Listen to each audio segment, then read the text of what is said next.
اہل بیت صحابہ اور صحابیات کے ساتھ علیہ السلام کا لفظ استعمال کرنا شریعت کی نظر میں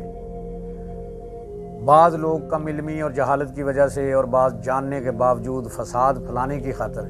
اس طرح کے مسائل پیدا کرتے ہیں جن کا آج تک تصور بھی نہیں کیا جا سکتا۔ علیہ السلام سے مراد ہے اس پر سلامتی ہو۔ ہم جب بھی برگزیدہ ہستیوں کا نام لیتے ہیں تو ان کے لیے دعائیہ کلمات ضرور بولتے ہیں جو قرآن و حدیث سے بھی ثابت ہیں، لہٰذا علیہ السلام کسی کے لیے مخصوص نہیں ہے، ہر ایک کے لیے بولا جا سکتا ہے۔ اس کی عام فہم اور سادہ مثال یہ بھی ہے کہ جب بھی ایک مسلمان دوسرے مسلمان کو ملتا ہے تو کہتا ہے السلام علیکم، تم پر سلامتی ہو، اور دوسرا کہتا ہے وعلیکم السلام، اور آپ پر بھی سلامتی ہو۔ جب ہم آپس میں ایک دوسرے پر سلامتی بھیج سکتے ہیں تو پھر انبیاء علیہ السلام، رسول،